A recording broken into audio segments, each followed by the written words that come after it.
پہ کہا جاتا ہے یہ دنیا والے ہیں یہ دین والے ہیں، اور یہ دو تقسیمات کر دی جاتی۔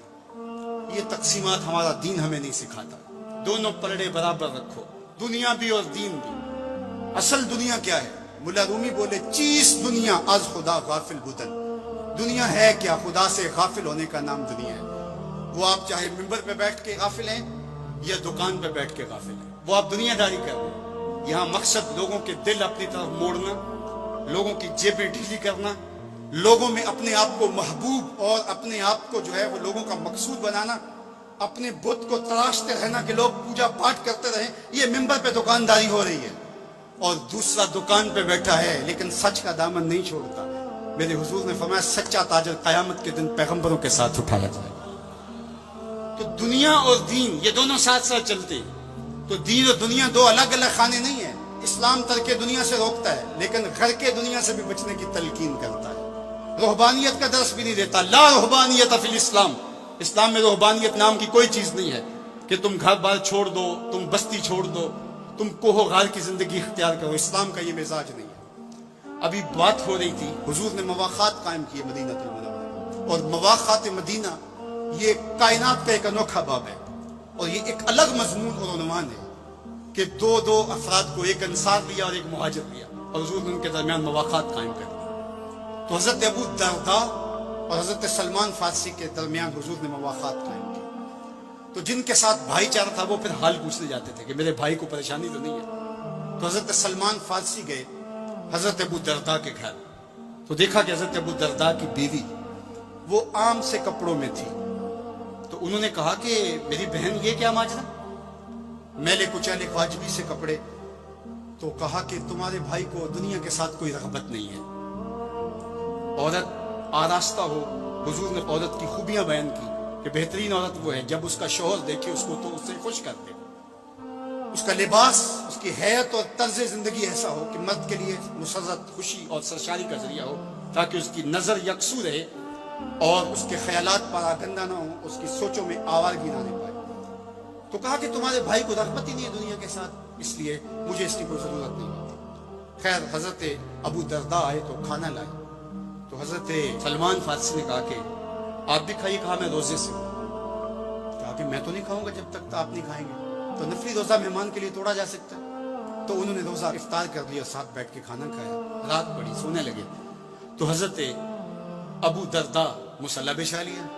حضرت سلمان فارسی نے کہا کہ جناب آپ کو میرے ساتھ سونا پڑے گا۔ اللہ اکبر! یار وہ صوفی حضور کی تربیت کے پالے ہوئے تھے۔ آج تو پھر فتویٰ متوجہ ہو جاتا نا کہ اس نے مجھے نماز سے روکا، یہ دار اسلام سے کھا لیتے۔ تو آپ نے کہا ٹھیک ہے، مہمان نوازی کا یہ بھی ایک ڈش ہے نا، چلو میں سو جاتا ہوں۔ سحری ہوئی تو سلمان فارسی اٹھے، ان کو اٹھایا، بیدار کیا، تہجد پڑھی دونوں نے۔ اور پھر حضرت سلمان فارسی نے کہا کہ تمہارا میں نے عمل دیکھا، تمہاری بیوی کے کپڑے میلے کچیلے تھے، تم نے روزہ رکھا ہوا تھا اور رات تم قیام کرتے ہو۔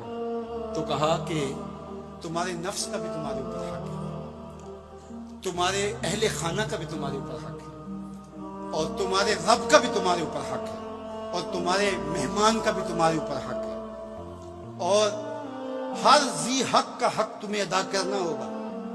اور یہ بات چھڑی اور پھر دونوں چلتے ہوئے حضور کے پاس آ گئے۔ خوشا وہ وقت کے فیض عام تھا ان کا، خوشا وہ وقت کے بھتھا مقام تھا ان کا۔ کیسے وہ لمحے تھے، آج تو وہ کوئی ملتا ہی نہیں ہے۔ درد ہو تو سنائیں کس کو، زخم ہو تو دکھائیں کس کو، دکھڑے ہوں کس کی دہلیز پہ رکھیں، کس کے کندھے پہ سر رکھ کے روئیں، کوئی رہا ہی نہیں ہے۔ تو وہ اٹھے اور حضور کے پاس آئے، اور حضرت سلمان نے اپنی کہانی سنائی اور ابو الدرداء نے اپنی بات کہی۔ تو میرے حضور نے کیا کہا سنو، ارشاد فرمایا صدق سلمان، کہا میرے سلمان نے سچ کہا ہے۔ تو ہمارا دین ہمیں یہ کہتا ہے کہ تمہاری زندگیاں خوبصورت ہو، رب کا حق بھی ادا کرو۔ اور حضور نے ایک شخص کو دیکھا وہ سخت کمزور ہے، تو آقا کریم نے فرمایا کہ کیا ماجرا ہے، تم بہت کمزور ہو، تو نے کوئی دعا تو نہیں کی تھی رب سے؟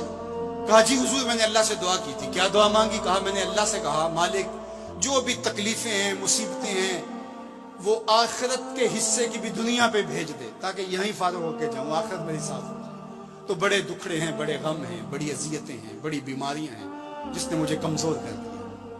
تو بظاہر بڑی اچھی بھلی بات تھی کہ سارے دکھڑے دنیا پہ لے لی, آخرت صاف کر لی.